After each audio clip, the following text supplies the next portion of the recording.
देखिए, मेरा जो आज का टॉपिक है ये उत्तराखंड चिकित्सा समाजकारी से। और उत्तराखंड चिकित्सा समाजकारी में अगर हम यूनिट नंबर थर्ड को देखें तो यूनिट नंबर थर्ड में कुछ बातें कही गई हैं। ठीक है।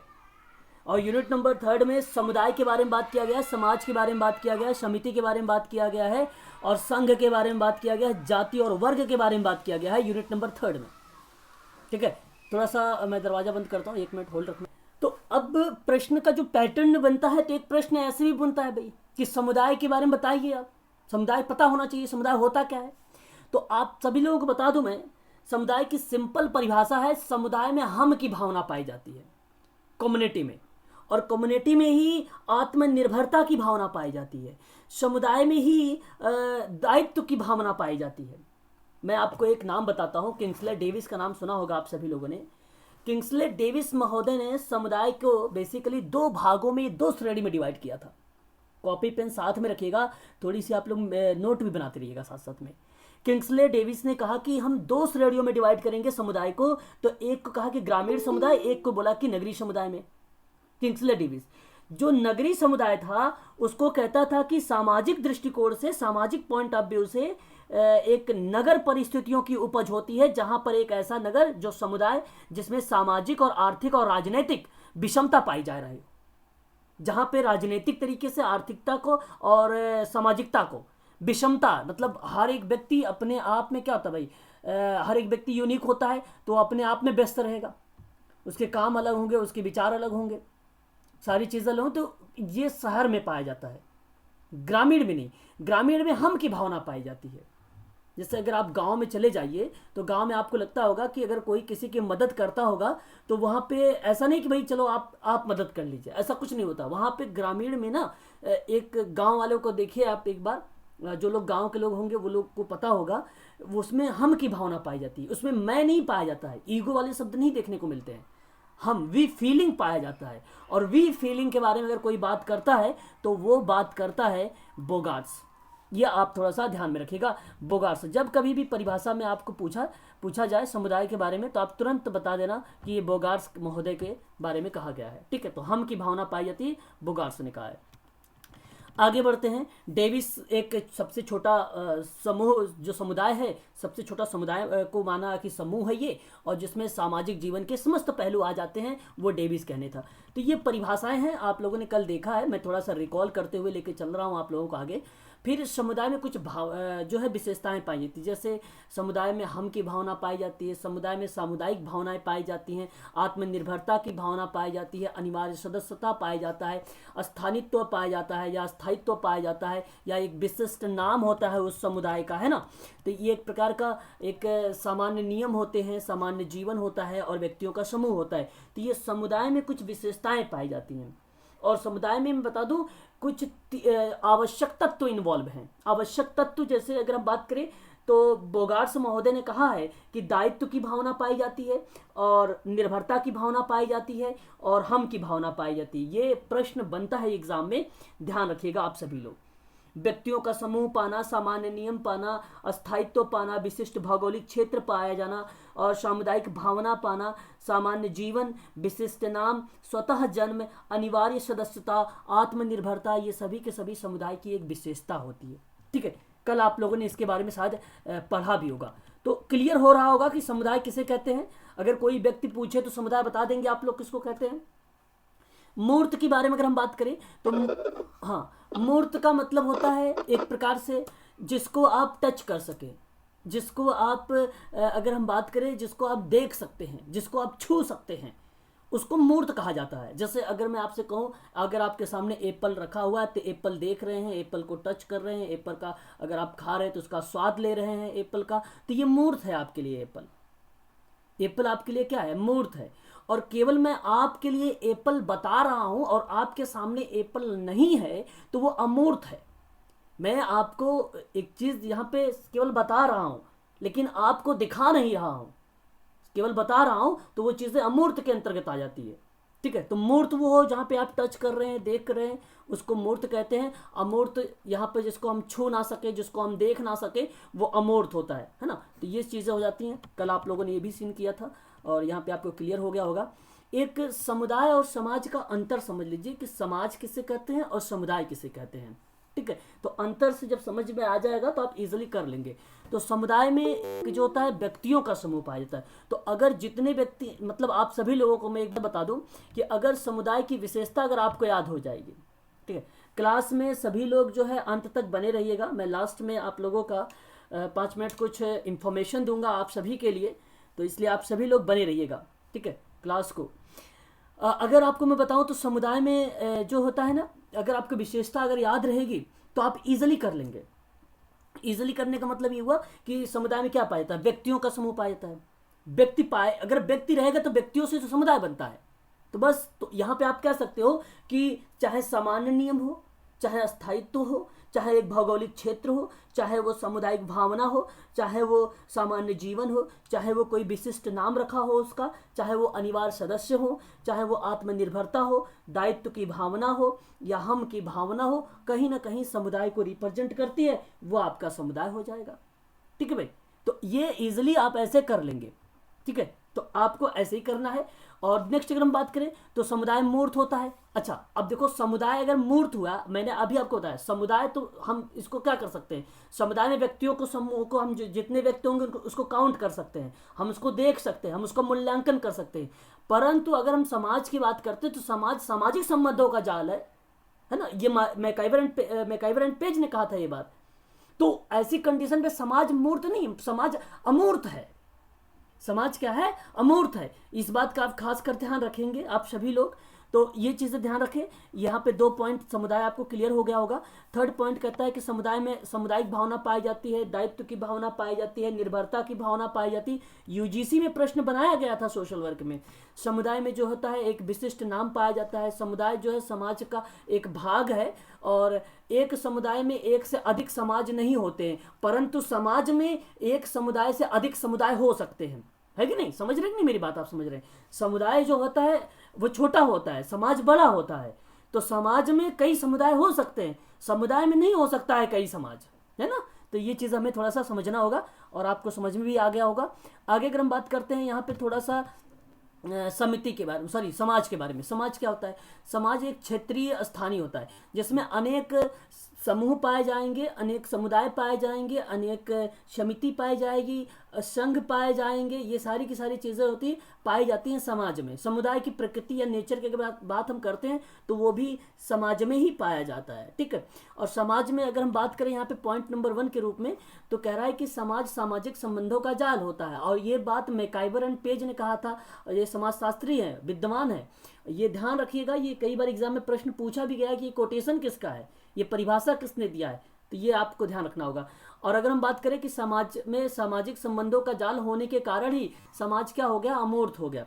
तो अमूर्त होने का मतलब यही है कि हम उसको देख नहीं रहे हैं, समझ नहीं रहे, एक प्रकार से उसको हम टच नहीं कर पा रहे, परंतु हमें उसके बारे में जानकारी तो हो ही रही। ये चीज़ें होती है, ये बात आपको ध्यान रखना होगा कि समाज यहाँ पे जो होगा अमूर्त होगा। वेरी वेरी मोस्ट पॉइंट है ये सेकंड वाला, इसका खास कर आप लोग ध्यान रखिएगा।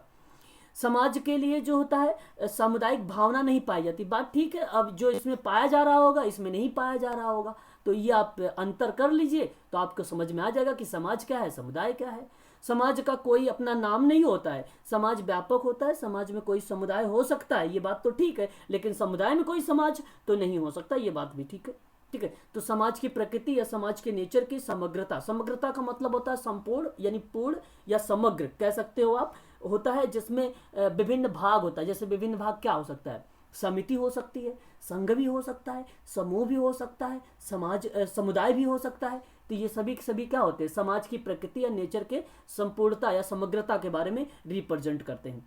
ठीक है, तो क्लियर हो गया होगा कि समुदाय किसे कहते हैं और समाज किसे कहते हैं। अगर ये अंतर पता है तो समझ लीजिए कि आप लोगों ने अपने उत्तराखंड चिकित्सा समाज कार्य में अगर प्रश्न जैसे ही पढ़ेंगे तो आपको ये क्लियर हो जाएगा। मैं कल आप लोगों के लिए, अगर आप लोगों की संख्या बनी रही तो मैं कल आप लोगों के लिए क्वेश्चंस लेकर आऊँगा। बाकी मैं अभी आप लोगों को लास्ट में कुछ इन्फॉर्मेशन देने वाला हूँ। ठीक है, आगे हम बात करते हैं संस्था के बारे में। इंस्टीट्यूट, शायद आप लोगों की ये क्लास कल हो चुकी है आई थिंक, इंस्टीट्यूट भी। तो संस्था में थोड़ा सा आप लोगों को फटाफट बता देना चाहता हूँ संस्था होती क्या है। इंस्टीट्यूट के बारे में अगर मैं बात करूं तो इंस्टीट्यूट होता क्या है, सिंपल शब्दों में आप लोग समझ लीजिए कि सामाजिक संस्थाएं वे होती हैं जहां पे कुछ मानवीय आवश्यकताएं होती हैं। उन मानवीय आवश्यकताओं को संतुष्टि के लिए संगठित और स्थापित प्रणालियों को कहते हैं। तो उसको हम लोग क्या बोल देते हैं कि ये संस्था है, ये इंस्टीट्यूट है। या तो आप सरल शब्दों में ये समझ लीजिए कि संस्था में ना अनेक जनरीतियां होती हैं।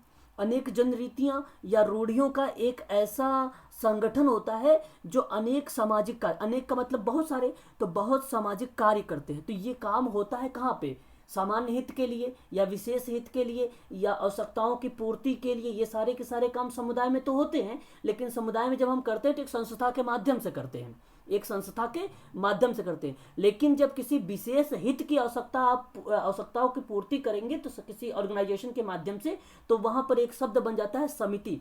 तो अभी मैं समिति के बारे में भी चर्चा करूंगा। समिति जैसे परिवार होता है, कॉलेज होता है, व्यापार होता है, चर्च होता है, राजनीतिक दल होता है, राज्य होता है, ये बेसिकली समिति होती है। और जो विशेष संस्थाएं होती हैं जैसे विवाह हो गया, घर हो गया, भाषण हो गया, परीक्षा प्रणाली हो गई, और संप्रदाय हो गया, धर्म हो गया, दल का मतलब गुट हो गया, उपासना का रूप हो गया, ये सभी की सभी विशेष संस्थाएं हो जाती हैं। और विशेष हित क्या हुआ, जैसे यौन संबंध, तो यौन संबंध विवाह, तो ये विशेष हित है यौन संबंध, ठीक है। घर वंशावली विशेष हित है, ठीक है। जैसे नौकरी है, नौकरी, सुरक्षा, परिश्रम, ये क्या, ये विशेष हित है। अब यहाँ पे अगर हम बात करें तो व्यापार जो होगा वो समिति बन जाएगी और इसकी विशेष संस्था बन जाएगी सामूहिक सौदेबाजी, हड़ताल, धरना। तो ये चीज़ आएंगी, अभी आप देखेंगे आपको समझ में आ जाएगा, है ना। अभी आप थोड़ा सा यहाँ पे बस सुने रहिए आप सभी लोग, है ना, अभी आपको समझ में आ जाएगा।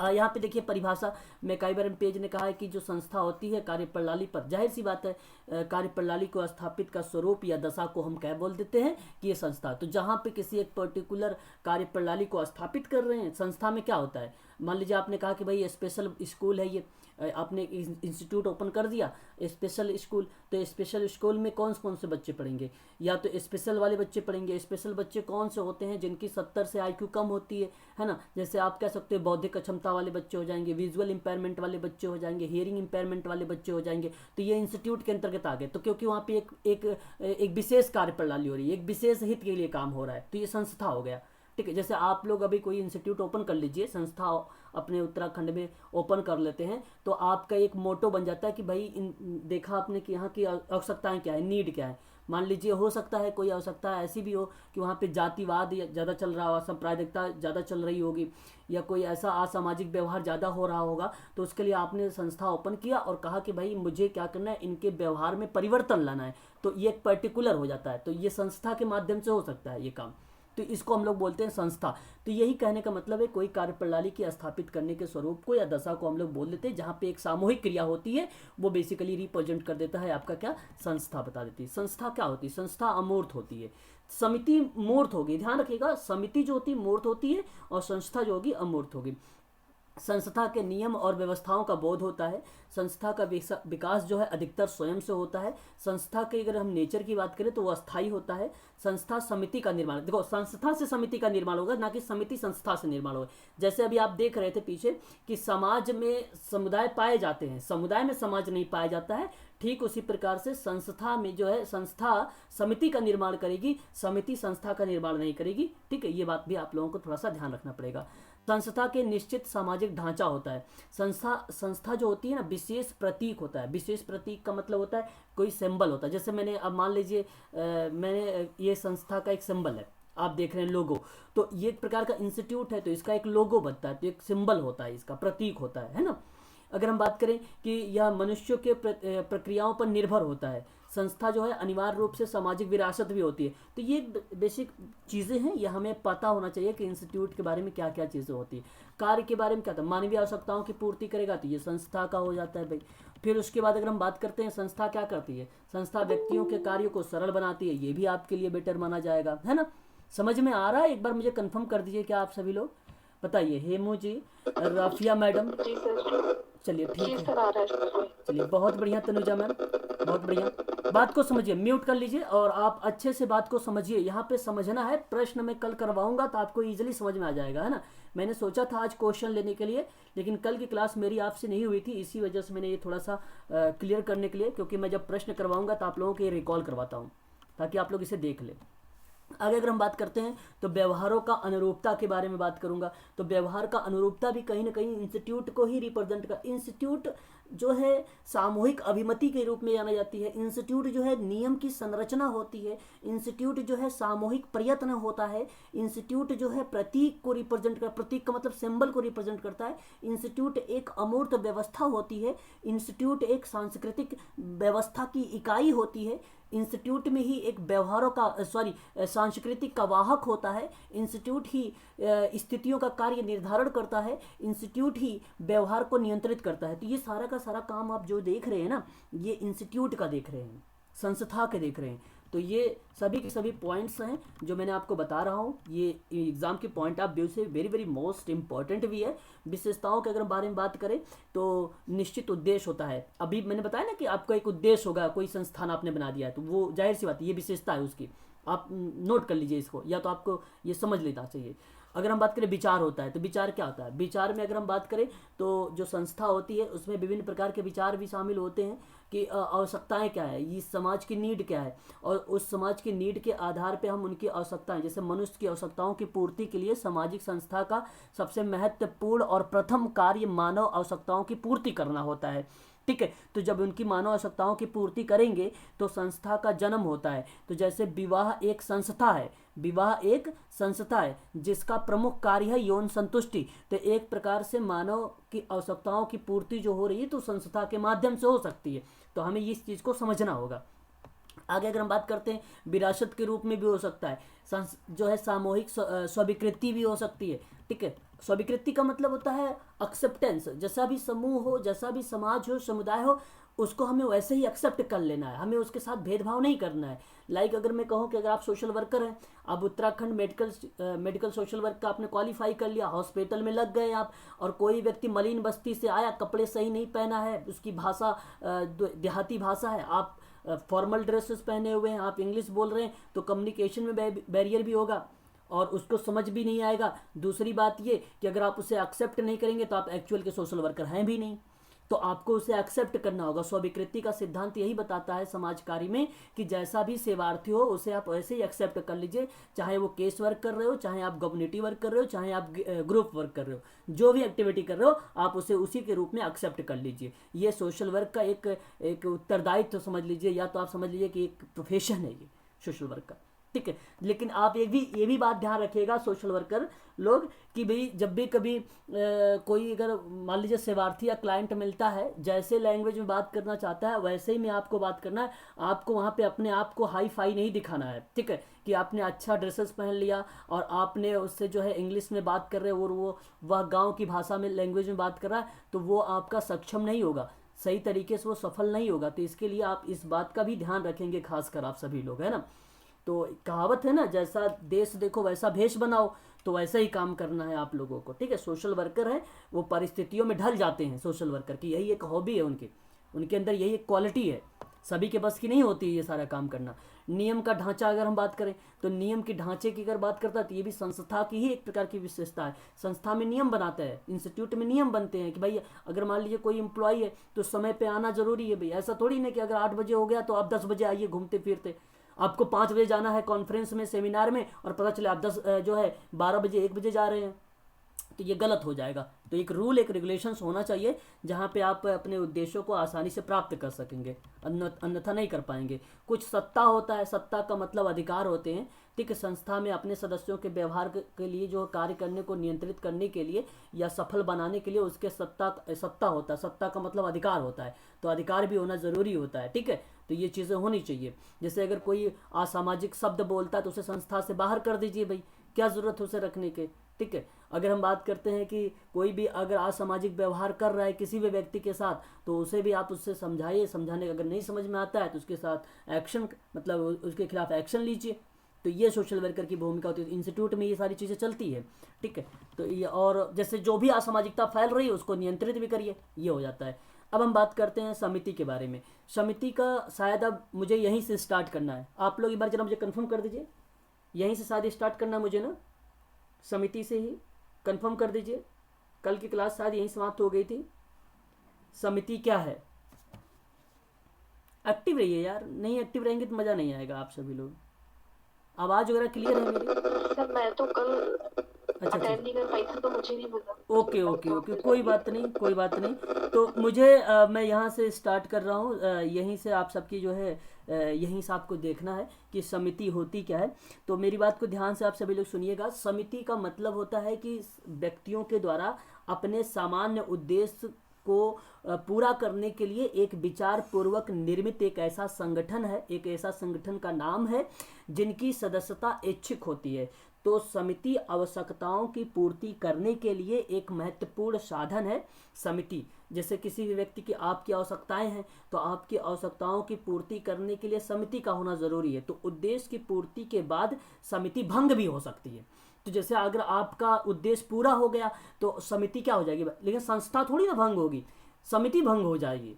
ठीक है, बात को समझिए आप अच्छे से। तो समिति क्या हो जाएगी, भंग हो जाएगी। अगर जैसे अगर आपने नाम सुना होगा दुर्गा, जैसे दुर्गा पूजा होता, अच्छा उत्तराखंड में कौन सा जो है सबसे अच्छा पूजा होता है जो फेमस हो, कोई बताए मुझे जरा दुर्गा पूजा का। कोई भी पूजा अगर हो, जरूरी नहीं दुर्गा पूजा ही, उत्तराखंड में कोई ऐसा है जो त्यौहार मनाया जाता है बहुत ही फेमस हो धार्मिक? उत्तराखंड में सर एक तो जी नंदा देवी राज्यात यात्रा है जो 12 साल में होती है और बहुत फेमस है, उसमें भी आती है जो विश्व विरासत में। Okay very good. हाँ नंदा देवी तो मैंने सुना है, मैं जानता हूँ। हाँ वेरी गुड, बहुत बढ़िया। कुंभ का मेला हो गया, नंदा देवी हो गया, वेरी गुड। तो जब कभी भी नंदा देवी की अगर हम बात करते हैं, जब ये पूजा पाठ वहाँ पे जब ये पूजा शुरुआत होती है, नंदा देवी का स्नान जब स्टार्ट होता है, तो वहाँ आप देखेंगे ना तो एक वो लगाए जाते हैं, मतलब जैसे चंदा वगैरह लिए जाते होंगे, लिए जाते होंगे नहीं, लिए जाते हैं। अगर आप लोग पता करना वहाँ पे दूर दराज के होंगे तो शायद आपको नहीं पता होगा, आप आसपास में जहाँ पे नंदा देवी का वो स्नान वगैरह होता है वहाँ पे पता करेंगे तो वो होता है ऐसा कंडीशन। तो ऐसी कंडीशन पे कहने का मतलब ये हुआ मेरा कि जैसे ये पूजा जब समाप्त होती है ना, वो समिति बनी होती है, समिति बनी होती है कि भाई आप इस समिति के माध्यम से इतना चंदा ये आ रहा है, इतना चंदा ये आ रहा है, पूरी व्यवस्था की जाती है जनता के लिए। मतलब जो भी श्रद्धांजलि आते हैं या जो भी भक्त आते हैं उनके लिए क्या पूरी व्यवस्था की जाती है। जैसे ये नहान या समाप्त होता है स्नान, तो उसके बाद ये समिति भंग हो जाती है। आपने सुना होगा ये भंग हो जाती है। अभी देखो नहीं हो रहा होगा तो क्या अभी समिति बनी नहीं बनी है, लेकिन जैसे ही वो नंदा देवी का स्नान वाला वो सारा सिस्टम आएगा उसके बाद समिति बन जाएगी। समझ में आता है कि नहीं, समिति इसी को कहते हैं।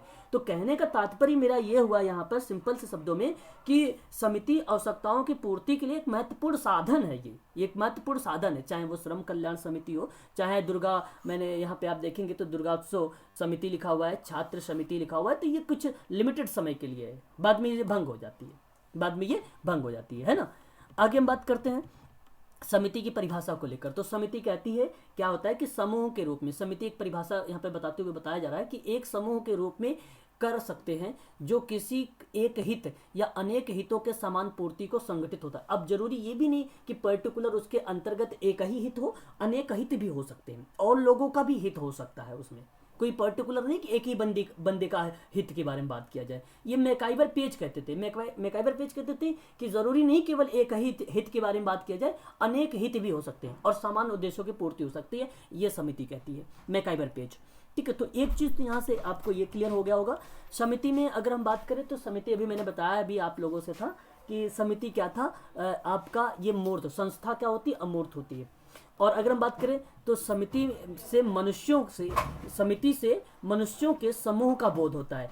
तो समिति से क्या पता चलता है, मनुष्य या समूह का बोध होता है, समूह का समझ होती है। ठीक है, तो ये क्लियर होता है हमें समिति से। बंद कर दीजिए दरवाजा। ठीक है, तो आगे अगर हम बात करें तो समिति की संस्था की जाती है, समिति की संस्था की जाती है। तो समिति भी एक प्रकार की संस्था की आती है, संस्था के अकॉर्डिंग आती है, तो ये समिति हो जाएगा। समिति की प्रकृति जो है वो नेचर जो है अस्थाई होता है और समिति एक उद्देश्य की पूर्ति के लिए संस्था का निर्माण कर देती है। तो समिति से ही संस्था का निर्माण होता है, ना कि संस्था का निर्माण समिति से। समिति अपने उद्देश्य की पूर्ति के लिए संस्था का निर्माण की है, समिति ने क्या कर दिया कि लोगों का हित, अनेक हित या एक हित को पूर्ति करने के लिए धीरे धीरे इंप्रूव हुआ, वो इंस्टीट्यूट में बदल गया, इंस्टीट्यूट में कन्वर्ट हो गया। ये चीजें हमें ध्यान, संस्था से समिति नहीं बनती है। मेरी बात समझ रहे हैं कि नहीं समझ रहे हैं आप सभी लोग? मैं कहना क्या चाहता हूं कि जैसे समिति अगर है तो अगर किसी उद्देश्य को पूर्ति करनी है तो अगर एक समिति है, उस समिति में एक उद्देश्य आपने रखा है, और भी उद्देश्य आ सकते हैं, धीरे धीरे वो नाम बड़ा हो जाता है और वो एक संस्था में आ जाती है। संस्था बड़ा लेवल का है तो बड़े लेवल से छोटे लेवल पर नहीं आएगा कोई भी व्यक्ति। अब व्यक्ति को भी अपने अपने आप को रख के सोचिए तो व्यक्ति भी नहीं जाता है, कोई अगर बड़े लेवल पर पोस्ट पर जॉब कर रहा है तो छोटे लेवल पर नहीं जाता है, ठीक है। तो यहाँ पे कहने का तात्पर्य है कि छोटे लेवल पर आप समझ लीजिए समिति और बड़े लेवल पर समझ लीजिए आप संस्था, यहाँ पर, ठीक है। क्लियर हो गया होगा? एक बार कंफर्म कर दीजिए आप लोग। आगे हम बात कर लेते हैं फिर 6 पर। समिति का कोई निश्चित ढांचा नहीं होता। वेरी गुड, बहुत बढ़िया। जो समिति होती है उसका कोई एक निश्चित ढांचा नहीं होता, कोई एक निश्चित स्ट्रक्चर नहीं होता समिति का, ठीक है, कि भाई पर्टिकुलर इसी चीज़ में। हाँ भाई, अगर आप मान लीजिए एक आपने देखा यहाँ पे एक समुदाय को चूज किया समिति के माध्यम से कि इनकी समस्या का समाधान कर रहे थे और बीच में आपको लगा कि भाई कोविड-19 आ गया, तो कोविड-19 आ गया तब समिति वाले ने क्या कर दिया कि इसने कोविड-19 के परिप्रेक्ष्य में भी जागरूकता फैला दिया या वैक्सीन लगाने के बारे में सोचने लगा, तो ये समिति के बारे में बताया। तो कोई एक निश्चित ढांचा नहीं है उसका है, तो अगर कोविड-19 आ गया तो कोविड-19 पर भी समिति काम कर सकती है और काम की है इस बार, है ना। तो ये भी चीज़ हो जाती है। प्रत्येक समिति एक निश्चित नाम होता है, तो जाहिर सी बात है कि कोई समिति है तो उसका एक नाम होता है। आप देखेंगे, अभी मैं बताऊंगा कुछ समितियों के नाम के बारे में चर्चा करूंगा, तो उसका एक नाम होता है। प्रत्येक समिति जो होती है पारस्परिक सहयोग पर निर्भर होती है, तो पारस्परिक यानी एक रेसिप्रोकल, अगर हम बात करें हेल्प पर निर्भर होता है, ठीक है। तो कहने का मतलब एक दूसरे व्यक्ति जो होते हैं एक दूसरे पर आश्रित होते हैं या निर्भर होते हैं, तो ये ऐसी कंडीशन जो होता है समिति में देखने को मिलती है। समिति जो होती है अनिवार्य रूप से सामाजिक विरासत नहीं है, समिति नहीं होती संस्था, बल्कि आप कह सकते हो कि एक प्रकार से सामाजिक विरासत के अंतर्गत, है ना। तो ये था आप लोगों को अभी मैंने जो बताया है कुछ पॉइंट्स, ये सारी के सारी पॉइंट्स आप लोगों को ध्यान रखना होगा। समिति साधन है, साध्य नहीं है, ध्यान रखिएगा, साधन है साध्य नहीं है ना। क्लियर है? चलो आगे बढ़ते हैं। और अब हम बात करेंगे उसके बाद संघ के बारे में। आपने, अच्छा मैं थोड़ा सा यहाँ पे संघ के बारे में अगर बता दूँ तो आप थोड़ा सा समझिएगा। पंजाबी भाषा संघ शब्द अंग्रेजी के शब्द में फेडरेशन का अनुवाद है, और अंग्रेजी भाषा का फेडरेशन लैटिन शब्द जो है फीड्स से लिया गया है, जिसका अर्थ होता है समझौता। इसलिए फेडरेशन केंद्र के प्रांतों के बीच में कुछ स्वतंत्र राज्यों के बीच समझौते के द्वारा स्थापित शासन की एक प्रणाली को संदर्भित करता है। तो संघ जो है इसको बता देता है कि ये हम एक प्रकार का ये संघ है, ठीक है। अच्छा, एक बार जरा मुझे कंफर्म कर दीजिए आप लोग कि समिति में कोई डाउट वगैरह तो नहीं है, फिर मैं संघ के बारे में स्टार्ट कर दूं। कोई अगर डाउट है किसी व्यक्ति को समिति को लेकर तो आप पूछ सकते हैं मुझसे, मैंने आपको समय दे दिया है, पूछना चाहते हैं तो आप लोग पूछ सकते हैं मुझसे। सर समिति और ट्रस्ट दोनों अलग अलग होंगे ना? समिति और ट्रस्ट ट्रस्ट न्यास होता है वो अलग है, वो ट्रस्ट आपका अलग होगा और सोसाइटी एक्ट आपकी अलग है, वो अलग है। वो बेसिकली हाँ आप कह सकते हैं कि एक पार्ट संस्था का मानेंगे। आएंगे ना, ये जो हमारा जो सोसाइटी रजिस्ट्रेशन एक्ट है 1860 का और जो ट्रस्ट है ये एसोसिएशन में आएगा शायद। हाँ, एसोसिएशन के ही तहत आते हैं, लेकिन जैसे अगर आप समझना चाहें तो उसको एक संस्था का रूप दे सकते हैं कि society act, national trust, company एक अधिनियम है, वो भी धीरे धीरे ये बना है एक संस्था। जिससे अभी हम बात करें आपसे, आपको अभी पता होगा केंद्रीय समाज कल्याण बोर्ड 1953 का जो श्रीमती दुर्गाबाई देशमुख ने स्थापित किया था, याद है किसी को? 1953 का मैंने बताया था आपको, कंपनी अधिनियम के तहत उसको एक ट्रस्ट के माध्यम से बाद में जोड़ा गया था। तो पहले वो नहीं था, पहले वो धीरे धीरे संस्था के रूप में आया, अब वो धीरे धीरे संघ में चला गया। तो अब केंद्रीय समाज कल्याण बोर्ड है, तो पहले इंस्टीट्यूट में आया। हाँ, अगर आप एग्जाम्पल में आता है कि भाई ये चीज़ें हैं तो आप उसको रख सकते हैं कि ये संस्था के रूप में है, एग्जाम्पल में, एज अ लाइक एग्जाम्पल लिखने के लिए मैं बोल रहा हूँ, ठीक है। याद रखें आप लोग, है ना। एग्जैक्ट उसे नाम नहीं देंगे, नहीं तो एसोसिएशन का ही नाम देंगे, उसे संघ का ही नाम देंगे, ठीक है, एसोसिएशन का ही नाम आप देंगे। क्लियर हो गया? और किसी को कोई डाउट? सर एक क्वेरी है जी बताइए। तो जैसे आपने बोला ना कि जो समिति होती है वो लोगों का समूह होता है, हाँ, और संस्था जो होती है वो एक प्रणाली होती है जिसके थ्रू हम काम करते हैं। बिल्कुल सही। लाइक जैसे मैरिज है, तो सर जो समिति है ना वो संस्था में कैसे कन्वर्ट हो सकती है? समिति कन्वर्ट इस तरीके से हो सकती है कि कोई अगर आपने जैसे आपने एक समिति बनाया, 10-12 लोग हो आप लोग, और आपने कहा कि भाई ऐसा करते हैं कि इस एरिया में, इस समुदाय में, इस क्षेत्र में जो है काफ़ी लोग जो है कोविड-19 से जागरूक नहीं हैं, और आपने 10-15 लोग गए और उसके माध्यम से, ये समिति है, आपने समिति बनाया है कि हमें उन्हें जागरूक करना है। जैसे ही वो जागरूक हो जाएंगे तो आप समिति को भंग कर देंगे अपने, ठीक है, आपने अपनी समिति को भंग कर देंगे। मेरी बात समझ में आ रही है? Yes sir. हाँ, तो आप क्या करेंगे, उस समिति के माध्यम से आपने उस एरिया में गए और आपने जागरूक किया। अब आपको लगा कि यार यहाँ पे तो एक जातिवाद बड़ा ज़्यादा समस्या है, जातिवाद, तो इसी समिति जो आप बनाए रखे थे, आप समिति को, एक बार म्यूट होइए, शायद कोई अनम्यूट है, इनके यहाँ से बैकग्राउंड आवाज़ आ रही है। तो वहाँ आप क्या करते हैं, धीरे धीरे धीरे धीरे एक संस्था का रूप ले सकते हैं। आपने एक संस्था बना दिया और वहाँ पे वो संस्था बना के स्थापित कर दिया, और उस संस्था में चाहे अब आपने धीरे धीरे मोटो बनाते बनाते कई उद्देश्य बना लिए, और एक विशेष प्रणाली बना लिया कि भाई इसमें अगर कोई यहाँ पर जो है असामाजिक व्यवहार ना हो पाए, कोई व्यक्ति जो है अगर मान लीजिए शिक्षा से वंचित है तो उसे शिक्षा प्रोवाइड कर दिया जाए, शिक्षा प्रशिक्षण दे दिया जाए। ये आपने संस्था में कन्वर्ट कर लिया है, तो समिति से आई है आपका ये काम। जो हुआ था पहले कोविड-19 से शुरुआत किया था, लेकिन कोविड-19 जैसे जागरूक हो गया, लेकिन आपको पता चला भाई ये है, तो आपने समिति, संस्था बना दिया। उसके बाद लोगों को क्या करना शुरू कर दिया, जागरूक बनाना शुरू कर दिया वहाँ पे। अब आपकी संस्था के नाम से वो खड़ी है, ठीक है, अब वो आपकी संस्था वहाँ पे खड़ी है, या आप कह सकते हैं वहाँ पर स्थापित हो गई है। बस समझ में आ गई? Okay sir. हाँ। Yes sir. संस्था में आपको यही अंतर है, समिति से ही संस्था बनती, संस्था से समिति नहीं आएगी, है ना, ठीक है। उसके एक व्यक्तियों का समूह माना जाता है कि पहले व्यक्तियों का समूह माना जाएगा समिति में, ये बात ठीक है। फिर समूहों की एक कार्य प्रणाली हो जाती है, धीरे धीरे कार्य प्रणाली बन गई आपकी कि भाई आपको ये काम करना होगा, जो जो आपने मोटो बना लिया, तो आप संस्था में कन्वर्ट कर सकते हैं, है ना। अभी मैकाइवर पेज की परिभाषा देखेंगे तो आपको समझ में आ जाएगा, और मैंने बताया भी है, ठीक है। तो यहाँ तक क्लियर हो गया होगा? अब बताइए, और किसी को कोई डाउट? फिर मैं आगे चलूँ? Yes sir. चलिए, बहुत बढ़िया, यानी आप सबको कोई डाउट नहीं है। अब हम बात करते हैं एसोसिएशन। एसोसिएशन का मतलब होता है संघ। अच्छा, यहाँ आप इस संघ को ना देखकर आप बेसिकली अगर हम इस स्लाइड को देखें, जो आपने यहाँ पे इस स्लाइड को देखा है, लैटिन भाषा में फीड्स या समझौता के बारे में जिक्र किया जा रहा है, और ये फेडरेशन जो है एक केंद्र और एक प्रांत के रूप में, यहाँ पे केंद्र और एक राज्य के रूप में निकल के आया है हमारे सामने। तो केंद्र सरकार के अलग अलग विषय होते हैं, अलग अलग शक्तियाँ होती हैं, अलग अलग कार्य होते हैं केंद्र के, ठीक उसी प्रकार से राज्य के भी कुछ अलग कार्य होते हैं, कुछ अलग दायित्व होते हैं, कुछ अलग विशेषताएँ होती हैं। तो इसके पॉइंट ऑफ व्यू से भी होता है। आगे हम बात करेंगे यहाँ से संघ। अच्छा, संघ तो आप समझे, संघ में देखो मैं बताऊं आपको, कुछ खास इसमें नहीं है कि संघ के अंतर्गत कुछ बताया जाए आपको। एसोसिएशन आप कहेंगे किसे?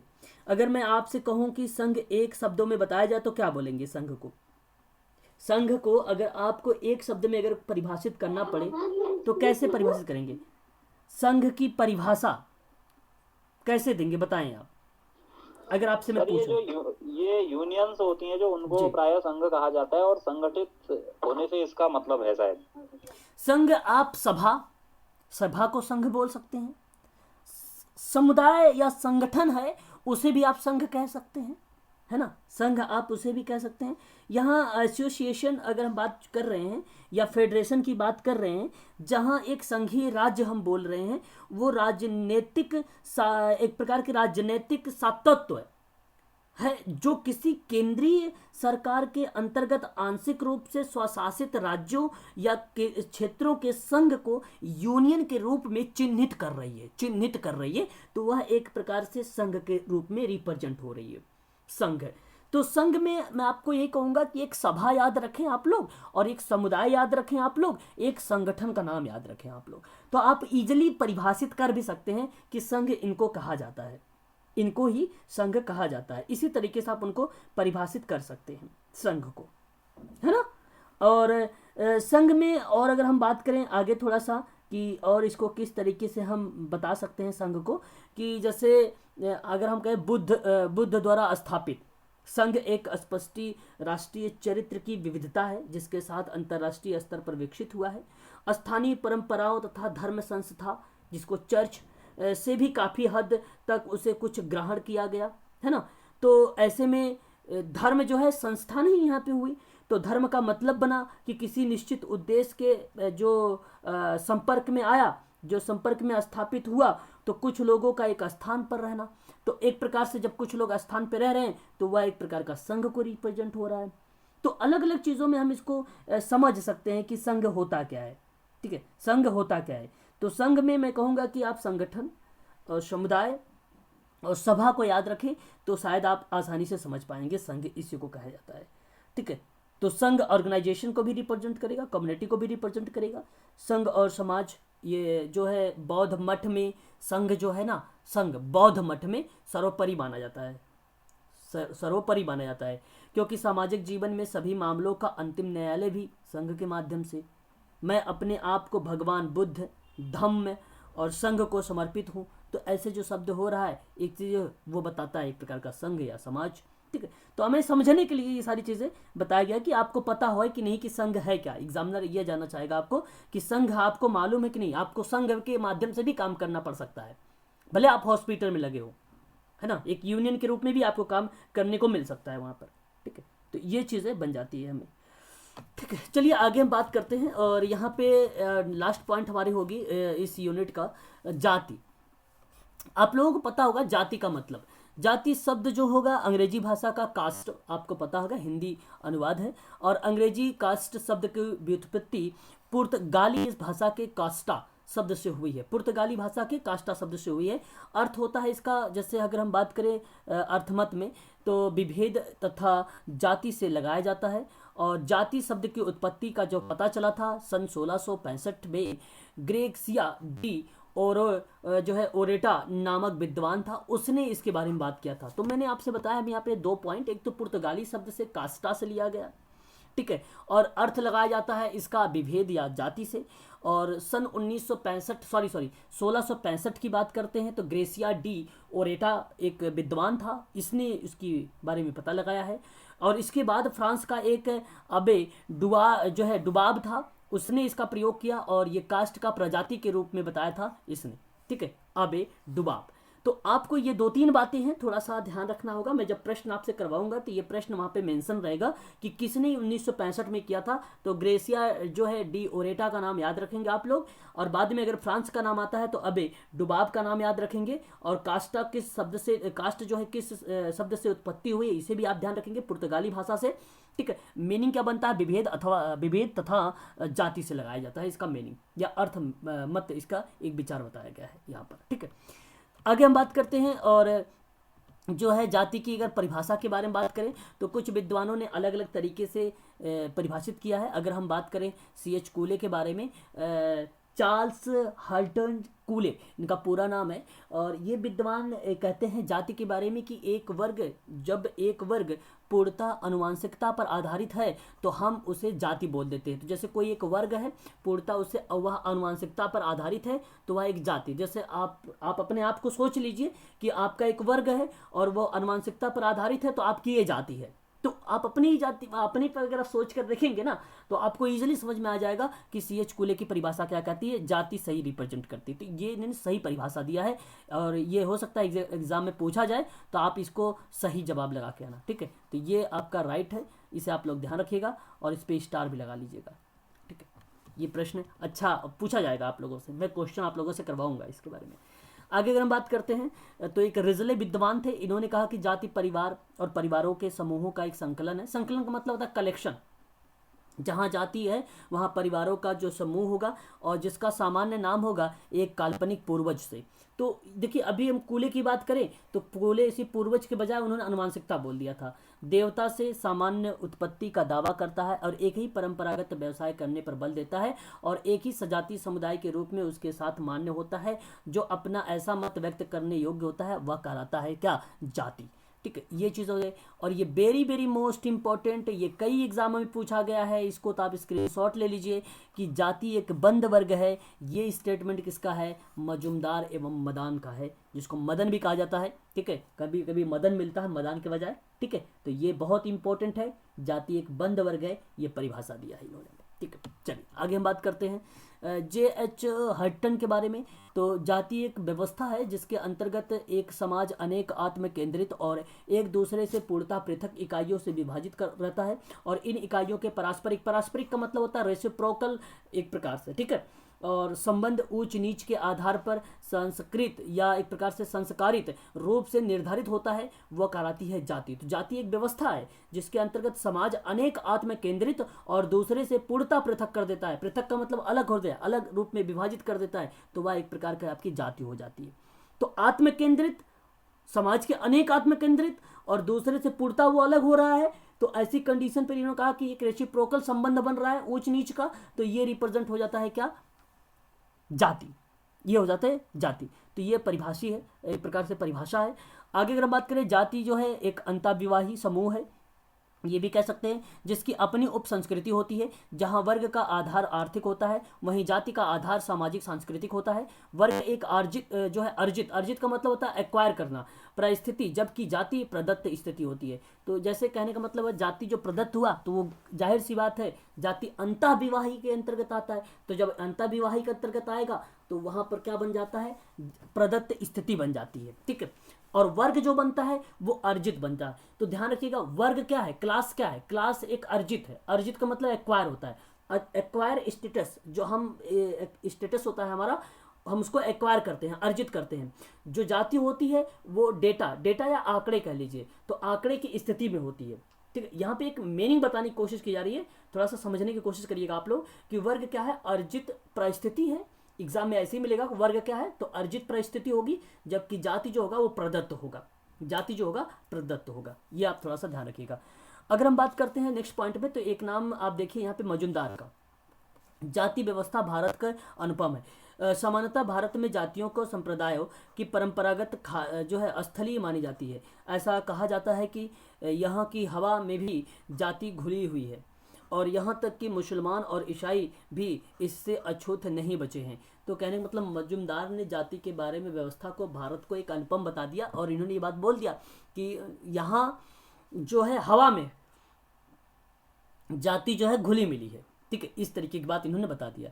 अगर हम बात करते हैं जाति की कुछ विशेषताओं के बारे में, जाति व्यवस्था को लेकर, तो आप ध्यान रखिएगा, जो है एन.के. दत्ता का नाम आता है। एन.के. दत्ता ने जाति के बारे में कुछ विशेषता बताई है कि जाति एक जाति के सदस्य जाति के बाहर विवाह नहीं कर सकते हैं। एक तो ये इनको ने बता दिया कि ये एक प्रकार की जाति व्यवस्था हो जाएगी। जाति जो होता है, प्रत्येक जाति जो होती है, प्रत्येक जाति में दूसरी जातियों के साथ खान पान के संबंध में कुछ प्रतिबंध भी होते हैं, जैसा कि आप लोगों को पता होगा, आप लोग जानते होंगे, गांव में बेसिकली ये चीज़ें देखने को हमें मिलती है। क्या आपको पीडीएफ दिखाई दे रहा है, बता दीजिए एक बार, पीडीएफ आपको हाँ। अगर हम बात करते हैं तो अधिकांश जातियों में पेशे निश्चित होते हैं, अधिकांश जातियों में पेशे निश्चित होते हैं। जातियों में ऊंच नीच का एक सम स्तर पाया जाता है। मतलब अभी मैंने बताया ना आपको कि भाई किस तरीके से इन्होंने रिप्रेजेंट किया है मजुमदार एवं मदन ने, है ना, और भी विद्वानों ने अलग अलग तरीके से बताया है यहाँ पे परिभाषित में। तो ऊंच नीच का समस्तर का मतलब लेबल पाया जाता है, और जिसमें ब्राह्मण की स्थिति सर्वमान्य मानी जाती है, शिखर पे मानी जाती है, और जो निचली जाति की कास्ट के होते हैं उसे हम निम्न जाति पर रखते हैं, ठीक है। तो इस तरीके की बातें भी एक प्रकार से के दत्ता महोदय ने अपनी विशेषताओं में रिप्रेजेंट कर दिया था। आगे अगर हम बात करते हैं तो व्यक्ति की जाति उसके जन्म के आधार पर ही आजीवन के लिए निश्चित हो जाती है। देखिए ये कई बार प्रश्न पूछा हुआ है, जाति एक बार यूजीसी में प्रश्न पूछा गया था, मैं आप लोगों से प्रश्न भी करवा रहा हूँ, तो यही पॉइंट आया हुआ था।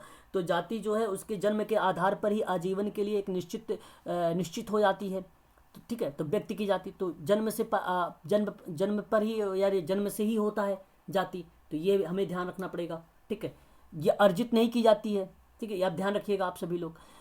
जो होता है संपूर्ण जाति व्यवस्था ब्राह्मणों को श्रेष्ठ पर आधारित है, ये तो आपको पता है ना, ये तो पता है। अब बात कर लेते हैं वर्ग के बारे में। क्लास, वर्ग जो है अर्जित परिस्थिति पर आधारित है। अभी आपने ऊपर देखा है, वर्ग का जो मुख्य आधार है आर्थिक है। व्यक्ति अपनी योग्यता, शिक्षा, ज्ञान और आदि के आधार पर वर्ग के अपनी स्थिति के उच्च कर सकता है, यानी हाई लेवल पर बना सकता है। तो वर्ग को उस तरीके से 3 भागों में डिवाइड किया गया। एक को कहा गया निम्न वर्ग, दूसरे को कहा गया मध्यम वर्ग, तीसरे को बोला गया उच्च वर्ग। तो निम्न, आप अगर फॉर्म भरते होंगे तो आप लगाते होंगे कि भाई निम्न वर्ग, मध्यम वर्ग, उच्च वर्ग, ऐसे आपने फॉर्म में भी फिल करते होंगे। तो वर्ग क्या है, वो अर्जित परिस्थिति है। तो ये मुख्य रूप से वर्ग जो है आर्थिक पर आधारित है। व्यक्ति अपनी योग्यता, शिक्षा, ज्ञान आदि के आधार पर भी वर्ग अपनी स्थिति के बारे में हाई लेवल बताता है। कोई ज़रूरी ये भी नहीं कि केवल आर्थिकता पर ही है, ये भी शिक्षा, ज्ञान वगैरह भी, योग्यता वगैरह भी रिप्रेजेंट करता है वर्ग। ये भी ध्यान रखेंगे आप लोग, है ना। आप ऐसा ना सोचेंगे कि भाई इसमें सिर्फ इनकम दिखाया जाएगा कि यार अगर आप बहुत अच्छे परिवार से हैं, आर्थिक स्थिति अच्छी खासी है, तो आप हाई लेवल के वर्ग पे हैं, आते हैं। तो ऐसा कुछ भी नहीं है। आप वहाँ पे शिक्षा, एजुकेशन वगैरह सब कुछ भी इन्वॉल्व करें वहाँ पर, है ना। अब हम थोड़ा सा एक एक करके देख लेते हैं क्या है ये, है ना। चलिए आगे बात करते हैं। निम्न वर्ग क्या है? यह एक ऐसा वर्ग है जो अपने जीविकापार्जन के लिए अपना शारीरिक श्रम बेचता है। तात्पर्य यह है कि यह वर्ग शारीरिक कार्य करता है, जैसे मजदूर। निम्न वर्ग में हम मजदूर को एक उदाहरण के रूप में रख सकते हैं कि ये निम्न वर्ग के लोग ज़्यादातर होते हैं जो मजदूरी वगैरह करते हैं। एक ऐसा हम मान सकते हैं, है ना, ऐसा मान सकते हैं। समाज में बेसिकली 99% इसी को माना भी गया है ना। ये एक अपवाद है कि वो मजदूरी कर रहा है और हाई फाई परिवार से है, अपवाद है, ठीक है। मध्यम वर्ग के बारे में बात करें तो यह एक वर्ग ऐसा बात करता है जो मानसिक कार्य को रिप्रेजेंट करता है। अपनी शिक्षा और योग्यता के आधार पर निम्न वर्ग से ऊपर आता है ये तो, किंतु इसके पास संपत्ति का स्वामित्व नहीं होता है, जैसे क्लर्क, टीचर, इंजीनियर, मैनेजर। ये आप लोग इसमें बेसिकली आप लोग नहीं कहते भाई मिडिल क्लास से हैं हम लोग, लोअर क्लास से नहीं, हम लोग मिडिल क्लास से हैं। तो आप लोग जब बोलते हैं तो आप देखिए यहाँ पर किन कंडीशन में आ रहे हैं, क्लर्क, टीचर, इंजीनियर, मैनेजर इत्यादि चीज़ों में यहाँ पर रिप्रेजेंट होता है, जहाँ पे शिक्षा वगैरह के बारे में योग्यता के आधार पर निम्न वर्ग के ऊपर रख दिया गया है इसको, एजुकेशन को। हाई उच्च अगर हम बात करते हैं, इस वर्ग की संपत्ति का मालिक, जिसमें अगर अधीनस्थ, मध्यम वर्ग और निम्न वर्ग का जो होता है ये ऊपर होता है, जैसे किसी कंपनी या संस्थान का मालिक हो जाए तो वो उच्च वर्ग या हायर क्लास में आता है। समझ में आया? जैसे जिनके पास जैसे अनिल अंबानी हो गए, मुकेश अंबानी हो गए, ये हाई फाई प्रोफाइल से आते हैं, हम लोग जानते हैं अच्छे तरीके से, है ना। तो ये कंपनी के मालिक या इंस्टीट्यूट के जो मालिक होते हैं उनको हम रख लेते हैं कि ये हाई लेवल पर है, ठीक है। वर्ग की विशेषताएं क्या हो सकती हैं? तो वर्ग का निर्माण मुख्य आधार पर आर्थिक होता है। देखो यहाँ पे मुख्य आधार दिया है आर्थिक, साथ साथ आपको शिक्षा वगैरह भी ध्यान रखना है, योग्यता वगैरह भी ध्यान रखना है, क्योंकि अगर आप मुख्य आधार ही रखते हैं तो केवल रिप्रेजेंट कर देता है आपको निम्न और मध्यम और उच्च, तीनों यहाँ पर आ जाते हैं, है ना।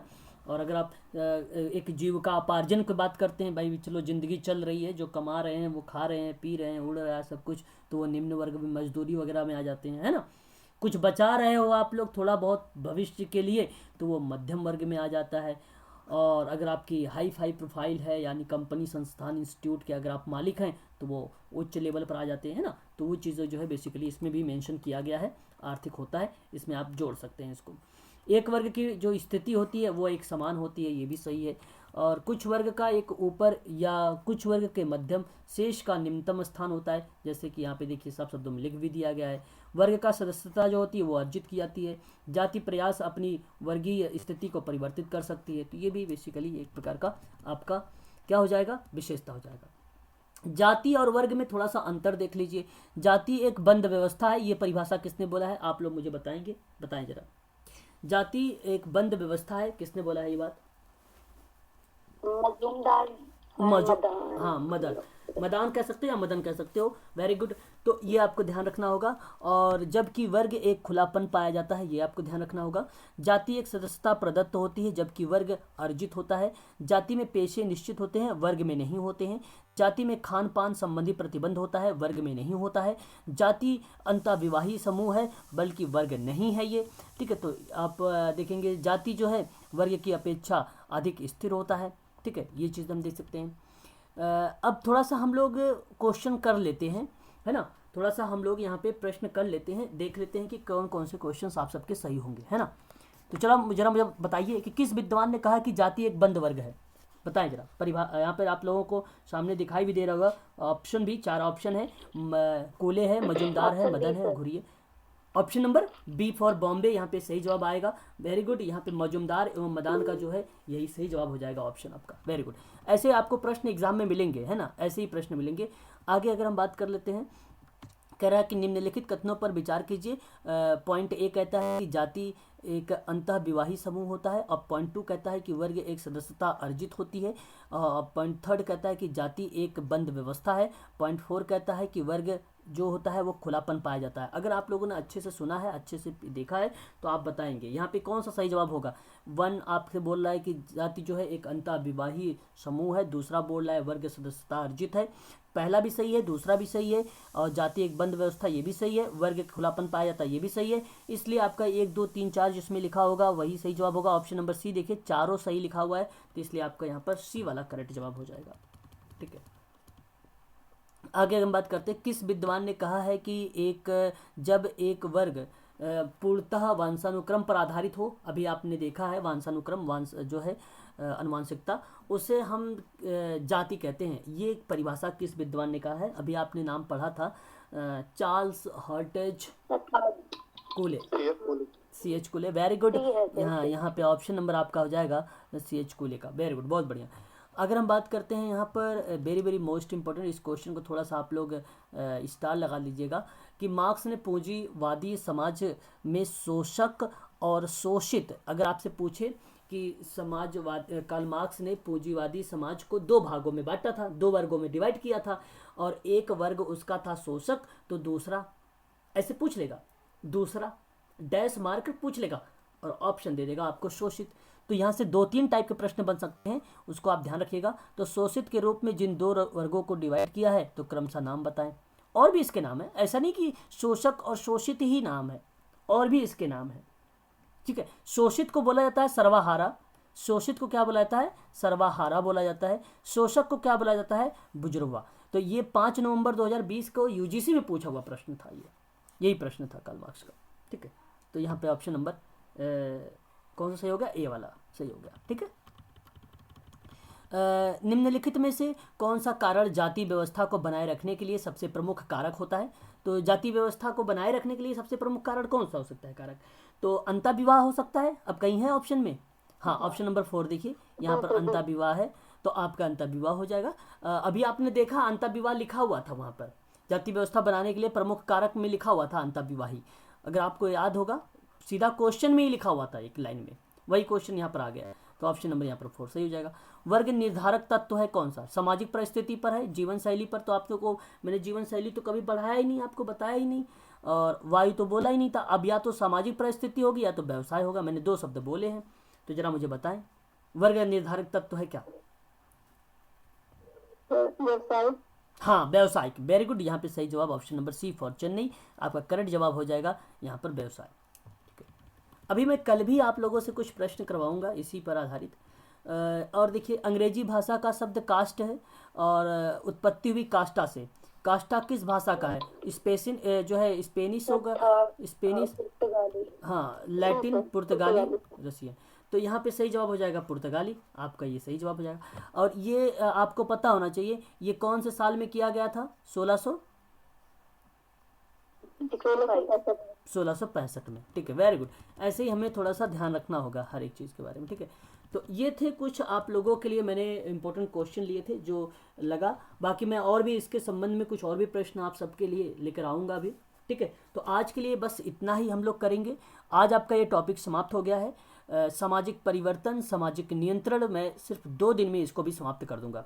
यानी मान चलिए आपका यूनिट नंबर जो 5 है वो आपका गुरुवार तक, थर्सडे तक मैं समाप्त कर दूंगा विथ PYQ के साथ, MCQ के साथ भी आपके लिए अलग MCQ होगा, आपका अलग MCQ आएगा, उसके साथ मैं आप लोगों का ये समाप्त कर दूंगा। ठीक है,